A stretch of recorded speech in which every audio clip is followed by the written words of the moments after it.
Hello students, how are you? Hope so, you're fine. I'm Hemlata Patil. First, I welcome you here. Today, we are going to learn about History's chapter number first. What is history? Dear students, let's see about the history. A science that tells us about the events which is happened in the past. You studied the life of Chhatrapati Shivaji Maharaj and how he worked with the help of his ministers for establishing Swaraj. The time before the birth of Chhatrapati Shivaji Maharaj was 400 years ago or 400 years before now. For our convenience, we divided time in different ways, such as past, present, and future. My dear students, let's see about them. Here, past means the time that has already gone by. It indicates the time last year, some time ago, yesterday, etc. You can say, my mother prepared sweet dish for me yesterday, etc. Now present. Present means the time that we are in today. Today it indicates this year. Today or now.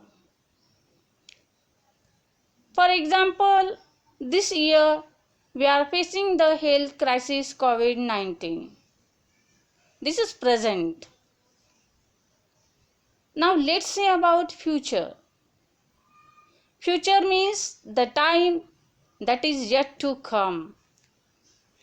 It indicates after some time or tomorrow or next year.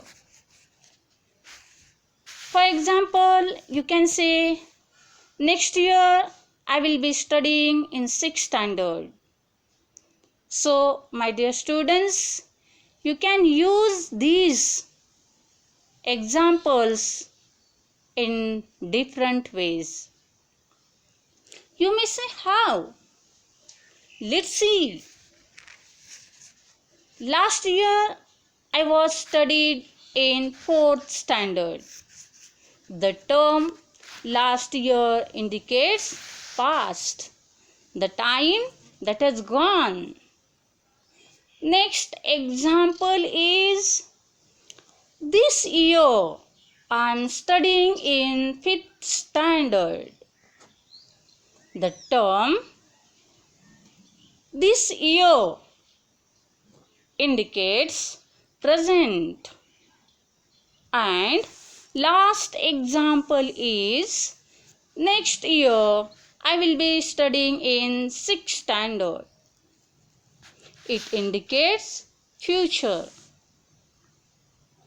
The past includes many events that have already taken place. Now dear students, see the screen. Imagine your photograph is here with your friend. You can say we are 10 years old today. It indicates present. Now the event of your birth happened 10 years ago in the past. Here the term 10 years ago indicates past, when your baby lied in cradle. Similarly, In after 10 years,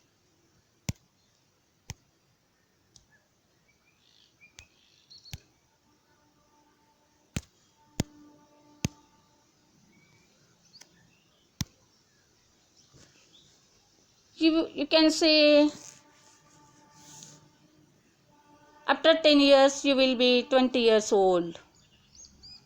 The term after 10 years indicate future. My dear students, studying such different examples, we come to know that the science that tries to understand past events is called history. Now, let's see about the scientific method of history. Dear students, in your previous classes, you come to know about various sciences in environmental studies. The special characteristics of all sciences is that the facts or evidence can be repeatedly tested in experiments. Dear students, what is the scientific method? The method of using a number of different tests to determine whether the evidence is reliable is called the scientific method. The students, when different people tell us about the same event, we find differences in their narrations. For example, if you heard a story of your childhood from your grandma, and when you heard same story from your mother, you will find that there will be differences in their narrations. Here we have to examine the details of each narration. We have to decide which one is true, which one is right. It is not possible to recreate the events that have happened in the past. Dear students, now let's see why is history considered to be a scientific discipline. Here, history uses the scientific method at every stage. When we looked and collect evidence, it uses scientific method when we examine the evidence and putting them together. If we require help, it is taken from other sciences. So, my dear students, history is considered to be a scientific discipline. Here, dear students, learn this question, write the answer. History is not written solely on the basis of imagination. Dear students, now let's see about sources of history. Here, ancient objects, structures, sculptures, pots, coins, inscriptions, copper plates, books, manuscripts, traditional stories, and songs. These are included in sources of history. My dear students, let's see about the pots. Pots are included in material sources. Now coins.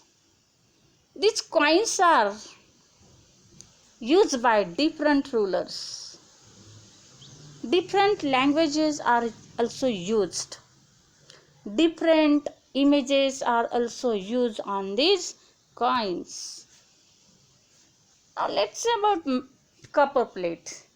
Copper plate means the plate, the inscriptions which is written on the sheets of paper. It's called copper plates. Then books and manuscripts. Manuscripts means something is carved. Manuscript means handwritten documents. And what is inscriptions? Inscriptions are something is carving on a wall or stone. Now here, my dear students, let's say about sources of history. And there are three types of sources of history. There are material sources, written sources, and oral sources. My dear students, you will learn something more about these sources of history in your further classes. So dear students, remaining part of this chapter we will learn next period.